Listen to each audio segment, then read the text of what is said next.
My name is Sophia, I'm 29, and I never thought I'd be standing at my estranged father's funeral. We hadn't spoken in years, and I believed the silence between us was permanent, until I found his final letter. Inside was a truth so dark, it shattered everything I thought I knew about my family. Where are you watching from? Drop it in the comments, and don't forget to subscribe for more stories about family drama, secrets, and emotional courage. I never thought I'd set foot in that funeral home. The air was heavy with lilies, the kind of scent that tries to cover grief but only makes it feel sharper. My hands trembled as I pushed open the glass doors, each step echoing like a judgment I wasn't ready to face. I wasn't there out of love, not even respect. I was there because I needed to see for myself that the silence between my father and me had reached its final, irreversible end. The carpet beneath my shoes was worn, patterned in dull red swirls that reminded me of hotel hallways I had walked through as a kid. Strangers nodded politely as I entered, though they weren't strangers at all, distant cousins, old neighbors, faces I hadn't seen in years but who looked at me with the sharp curiosity of people wondering, why is she here? I swallowed hard, pretending not to notice. The casket was closed. That detail hit me harder than I expected. I hadn't seen my father in nearly 10 years, and now I never would again. No final glimpse, no chance to decide whether I still recognized the man who had once been my whole world. It felt cruel, like even in death he had chosen silence over explanation. I took a seat near the back, trying to avoid attention. The pastor spoke gently about forgiveness, about peace, about love that lives beyond life. His voice was steady, practiced, but I couldn't absorb a word. My mind kept wandering back to arguments half remembered, slammed doors, unanswered phone calls. I thought about the way he used to hum while fixing things in the garage, a sound I had once found comforting. Somewhere along the way, that hum had stopped, replaced by silence I never understood. Across the aisle, my Aunt Gloria caught my eye. She gave me a small nod, the kind meant to say you're welcome here, but I could see the hesitation behind her gaze. To her, to most of them, I was the daughter who had abandoned him. Few knew the full truth, and even fewer cared. When the service ended, people rose slowly, forming a line to offer condolences to my mother. She looked tired, her makeup just slightly smudged, her hands clutching the edge of a tissue. She and my father had divorced long ago, but she had still come, standing quietly, almost dutifully. I debated whether to approach her, but before I could decide, a man in a dark suit stepped toward me. "Are you Sophia?" he asked, his tone low but firm. I hesitated, then nodded. "I'm Mr. Howard," he said, adjusting his glasses.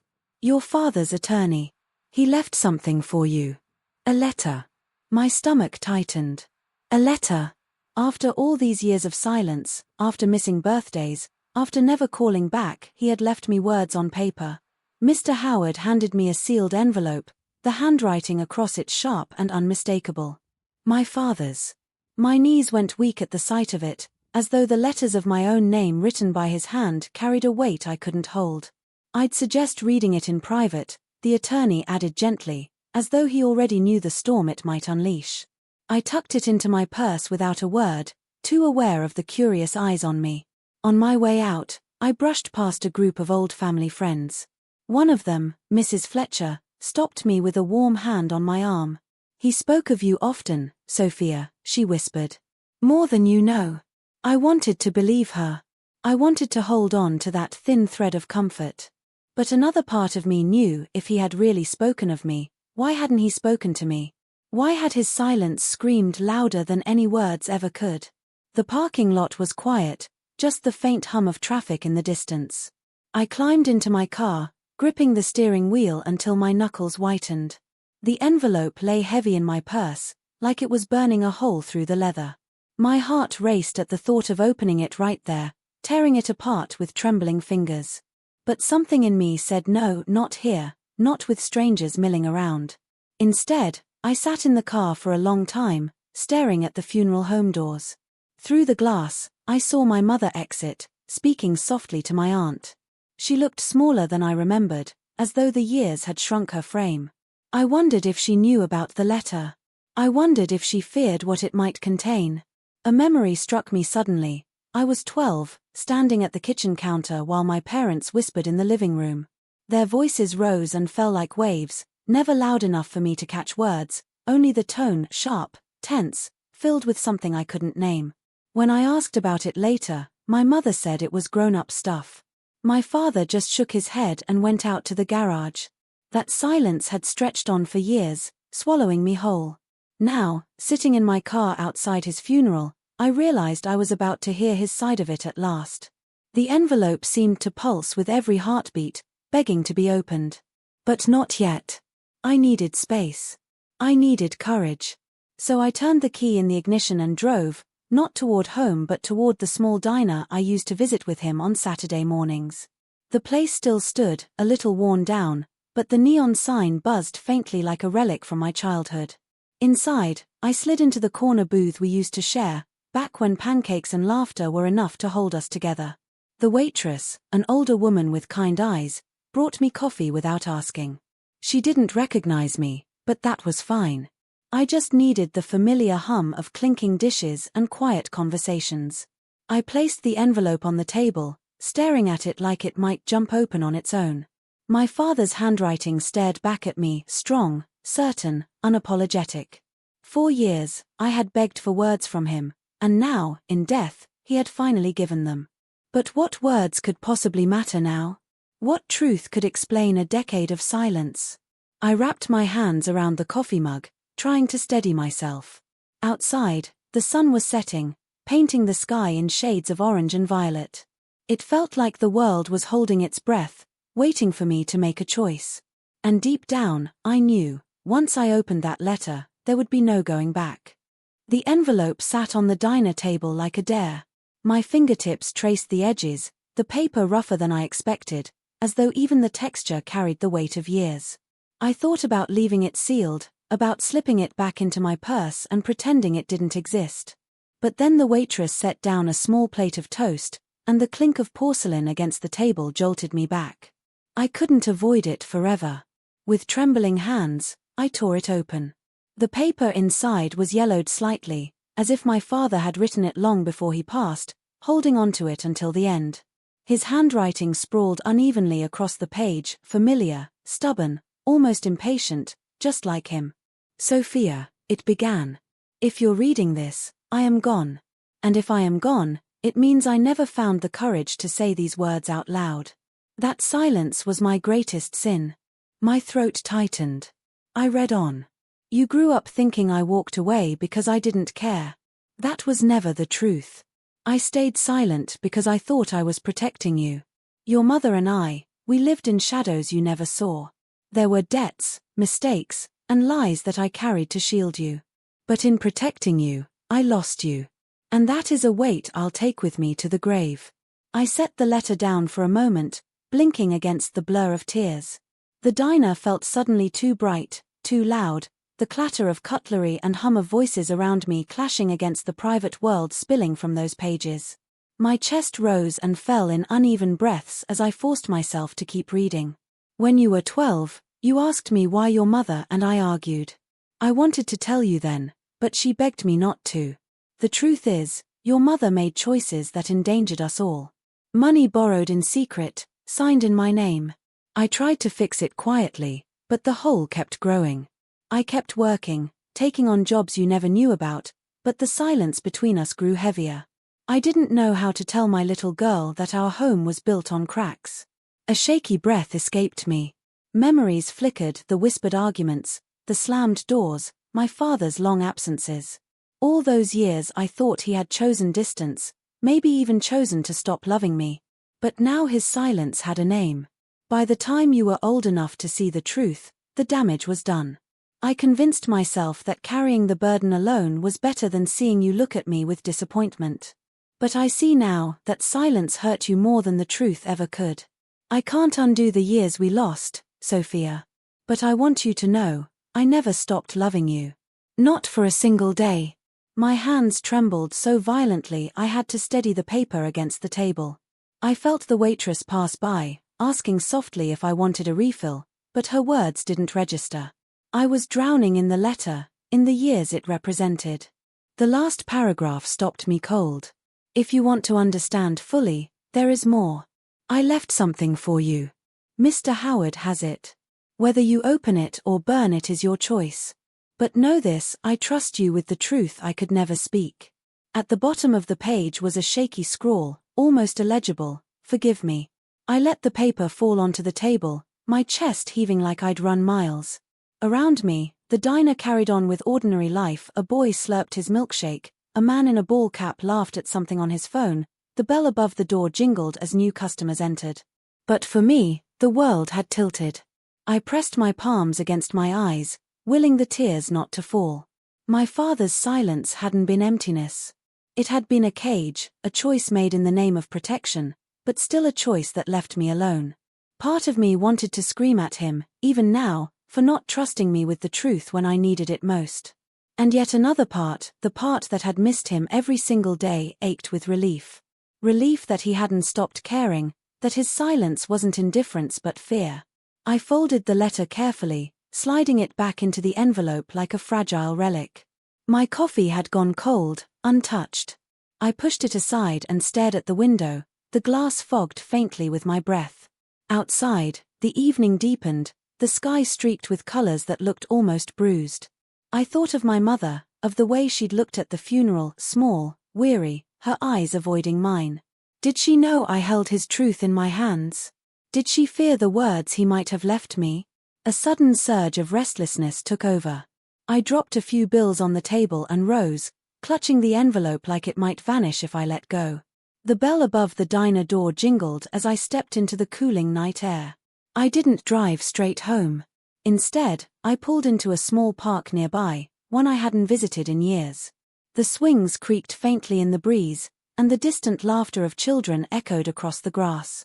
I sat on a bench, the envelope in my lap, watching as the last light bled from the sky. The letter had changed everything. It had shifted the narrative of my childhood, cracked open the silence that had suffocated me for so long. But it had also left me with more questions than answers. What debts had my mother truly created? What choices had been made behind closed doors? And what was the more my father had entrusted to Mr. Howard? I leaned back against the bench, staring at the first stars pricking through the darkness. For the first time in years, I felt both closer to my father and farther from the truth than ever before. His words had bridged one gap but opened another. A breeze rustled the trees overhead, cool against my damp cheeks. I whispered into the night, my voice unsteady. "I don't know if I can forgive you." "Not yet." The silence that followed was different than the silence that had haunted my childhood. It wasn't empty. It was heavy, alive, filled with the weight of what I now carried. And I knew this was only the beginning. The park had grown quieter, the last traces of laughter fading into the hum of distant traffic. I sat frozen on the bench, the envelope still in my lap, the cool night air brushing against my skin. My father's words replayed in my mind, shifting and rearranging themselves like pieces of a puzzle I hadn't realized was broken all along. For years, I'd carried certain memories like scars, moments etched into me with sharp edges, ones I thought I understood.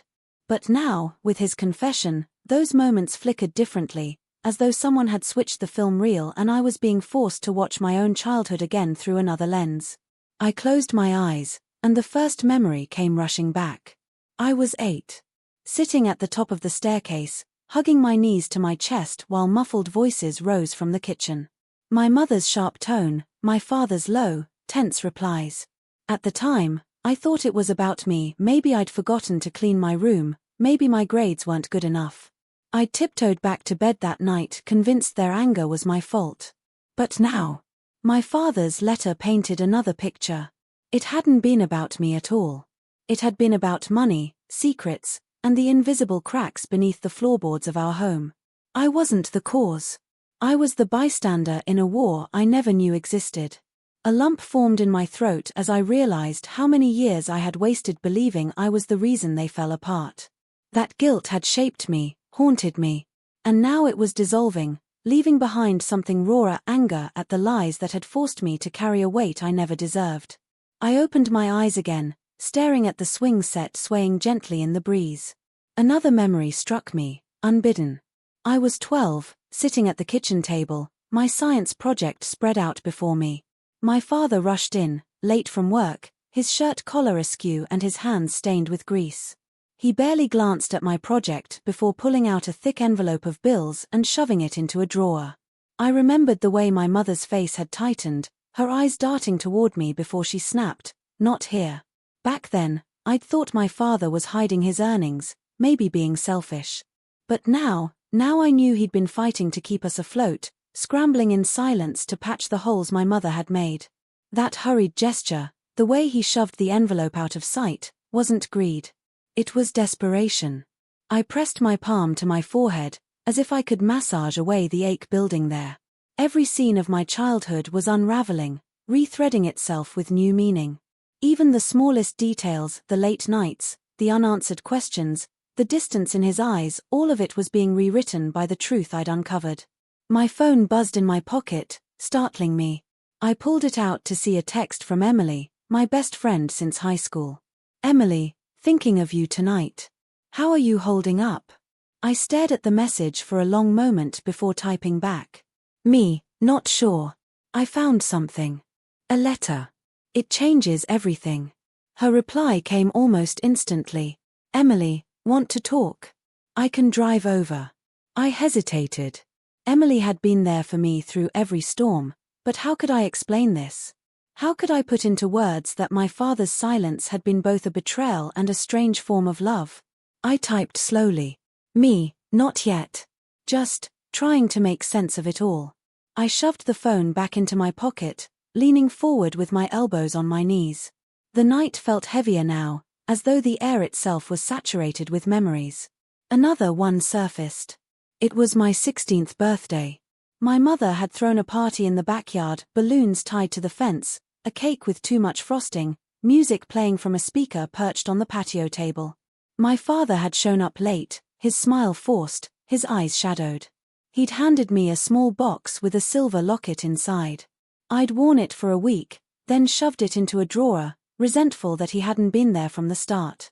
But tonight, remembering the look in his eyes, I understood something I hadn't before. That gift had been a peace offering, a desperate attempt to connect while he was drowning in silence. He hadn't been careless. He'd been exhausted. Broken. I swallowed hard, guilt creeping in where anger had been. The sound of footsteps on gravel pulled me back. I looked up to see an older man walking his dog, the leash slack as the golden retriever padded across the grass. He nodded at me politely before continuing on, unaware that my entire world was shifting beneath the weight of words written by a man now buried in the ground. I whispered again, though softer this time. "What am I supposed to do with all of this?"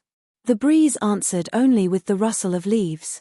I thought about going home, about confronting my mother, but the idea made my chest tighten. What would I even say? Did you really borrow money behind his back? Did you know I blamed myself all these years? The questions tangled in my mind, sharp and urgent, but I wasn't ready to face them. Not yet.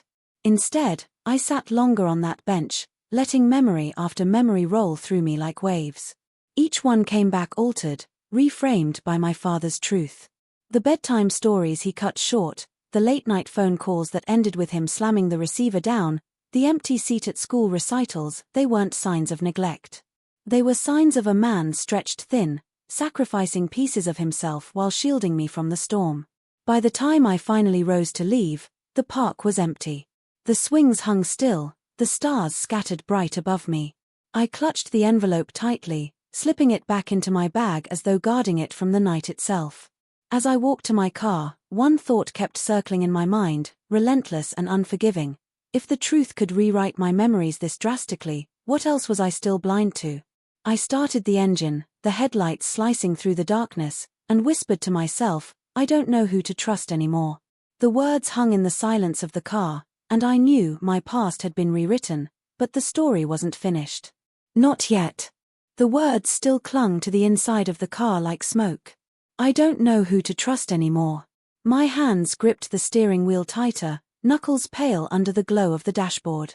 I could have driven anywhere: Emily's house, a late-night diner, even the empty road that stretched out of town, but the only destination that burned in my mind was my mother's house.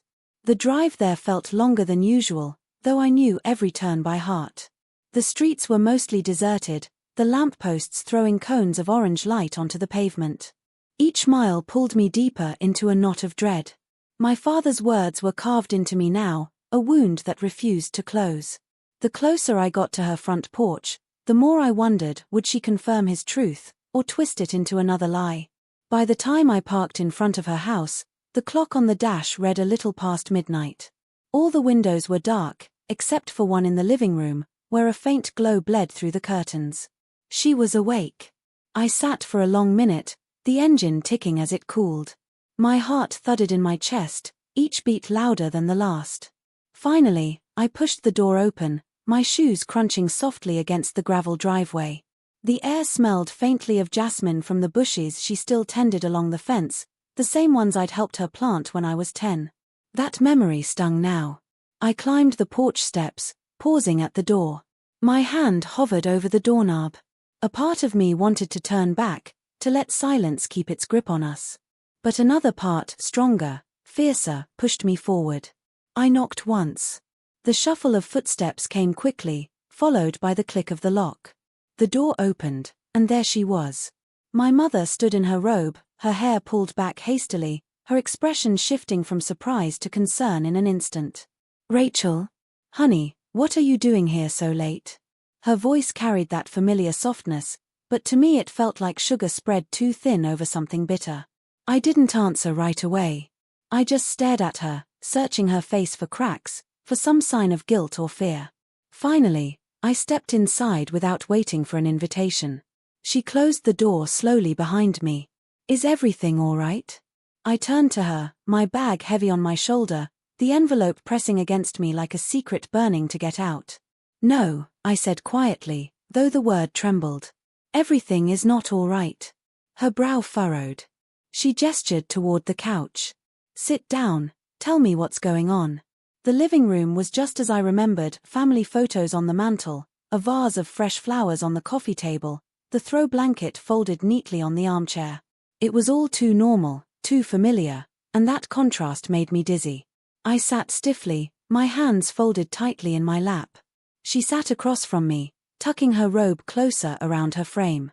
Her eyes scanned me carefully. "Rachel, you're scaring me. What happened?" I reached into my bag and pulled out the letter. The paper was creased from how many times I'd unfolded it already, the ink slightly smudged from my fingers. I set it down on the table between us like evidence in a trial. Her gaze flicked to it, then back to me. "What's that?" My throat was dry, but I forced the words out. "It's from Dad. He left it for me." For the first time, her composure slipped. A flicker of something, fear, maybe guilt, crossed her face before she quickly masked it. She leaned back in her chair, folding her arms. "And what exactly did he say?" The silence stretched, heavy and suffocating. I wanted her to confess on her own, but she didn't. So I pushed. "He said you borrowed money behind his back. That you lied. That everything wasn't what it seemed." My voice cracked but grew stronger with each word. "And that you let me believe it was him all these years." Her lips parted slightly, but no sound came out. For a moment, the only noise was the ticking clock on the wall. Finally, she exhaled slowly. "Rachel, your father had his version of the truth. That doesn't mean it was the whole truth." My stomach knotted. So he was lying? Her eyes dropped to her lap, and she rubbed her hands together. "Not lying. But selective. He wanted you to see him a certain way. He always cared about how you saw him." The deflection made my skin prickle. "Don't do that," I snapped. "Don't turn this into some game of who looked better. Just tell me the truth." Her head lifted sharply at my tone. For a moment, I thought she would lash back. But instead, her expression softened, almost weary. "You think I wanted to borrow money? You think I wanted to be trapped in that cycle?" Her words hit harder than I expected. I faltered. "Then why didn't you say anything? Why didn't you tell me?" "Because you were a child," she said firmly, her voice shaking now. "I didn't want you to carry that weight. Do you think it was easy for me, Rachel? To hold everything together while he worked himself to the bone? To smile for you while I was drowning?" Her words poured out, raw and jagged. For the first time, I saw something behind her walls, not manipulation, but exhaustion. I swallowed hard, my throat tight.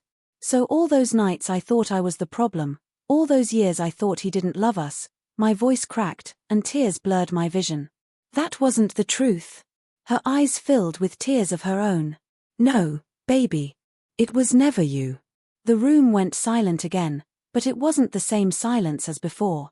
It was heavier, filled with the weight of words finally spoken. I leaned back against the couch, my body trembling. The anger in me hadn't disappeared, but it was tangled now with sorrow and confusion. She reached across the table, her hand hovering over mine. Rachel, whatever your father wrote, remember, he carried his pain in silence. I carried mine too. And we both made mistakes. I stared at her hand, torn between pulling away and letting her close the distance. My chest ached with the choice. For the first time, I realized the truth wasn't neat. It wasn't clean lines of right and wrong. It was messy, layered, and buried in years of silence. And sitting across from my mother, face to face, I knew I wasn't ready to forgive, but I couldn't walk away either. I stared at her trembling hand, suspended in the space between us like a bridge waiting for me to step on it. My chest rose and fell too quickly, breath shallow, uneven. Part of me wanted to reach back, to let that familiar warmth wrap around me the way it once had. But another part of me, the part that had been broken open by my father's letter, knew that touching her hand might mean slipping back into the silence I had lived in for years. Slowly, I pulled mine back into my lap. Her face faltered, just slightly, but enough for me to see the crack in her resolve. I can't do this anymore, I whispered. Her lips parted. Can't do what? Pretend. My voice shook, but I forced myself to look straight at her. Pretend that we're okay. Pretend that keeping quiet fixes anything. Pretend that silence is love. The words hung between us like shards of glass. She pressed her hand against her chest as if steadying her heart. Rachel, you don't understand. Silence wasn't meant to hurt you. It was meant to protect you. I let out a hollow laugh. Protect me. From what? The truth? From watching the two of you fall apart? From realizing that the life I thought I had was built on secrets? Her eyes glistened, but she held them steady. From pain. From carrying burdens you weren't ready to carry. I leaned forward, my voice firm now. But I carried them anyway.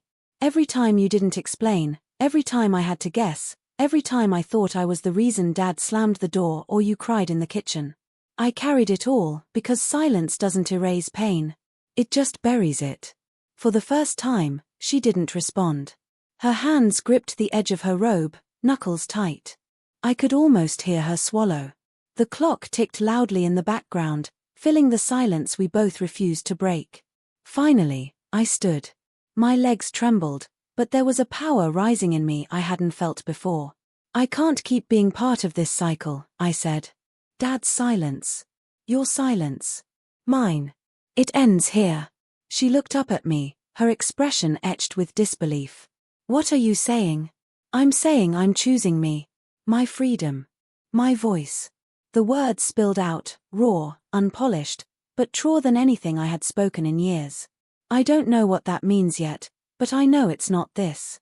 Not pretending. Not burying everything in silence until it rots. Her eyes filled, but she shook her head. Rachel, families survive by holding together, by protecting each other. No, I said sharply, my voice cutting through the room like a blade. Families survive by being honest. By facing things together, not hiding them in the dark. Her tears fell then, silent streaks down her cheeks. For a moment, I almost wavered. Seeing her vulnerable like that tugged at me, softened the edges of my anger. But I reminded myself, compassion didn't mean silence. I reached for my bag, slinging it over my shoulder. The movement made her flinch. Where are you going? I don't know, I admitted. But somewhere that lets me breathe. Her voice cracked. Rachel, please don't leave like this. Not when everything is still unfinished. I froze near the door, my hand on the knob. I turned halfway, meeting her desperate gaze. It's been unfinished for years, Mom. I'm not leaving to escape you, I'm leaving to find me. The truth in those words startled even me. I opened the door and stepped into the night air. The jasmine bushes rustled in the soft wind, their fragrance carrying memories of childhood laughter, of planting seeds with hands dirted by innocence. For a heartbeat, I almost looked back. But I didn't. The porch creaked under my feet as I descended the steps, and when I reached my car, I leaned against it, trying to steady my breath. My hands shook, but not from fear this time, from release. I sat in the driver's seat, gripping the wheel. The house loomed behind me, its single glowing window like a watchful eye. I knew she was standing there, watching me leave. But for once, I didn't feel guilty. The road stretched before me, dark and uncertain, but alive with possibility. I rolled down the window and let the night air rush in. It smelled of earth, of rain that had passed earlier, of freedom. The silence of the car wasn't heavy anymore. It wasn't the silence of secrets or buried truths. It was the silence of choice. My choice. I drove with no clear destination. The empty streets whispered with memories, but instead of clinging to me, they slid away like shadows. At a stoplight, I caught my reflection in the rearview mirror. My eyes were swollen, my cheeks streaked, but I looked lighter. I whispered to myself, "This is the beginning." The words felt strange on my tongue, but also right. For the first time, I wasn't waiting for someone else to decide what I deserved. I wasn't letting silence choose for me. I was choosing freedom.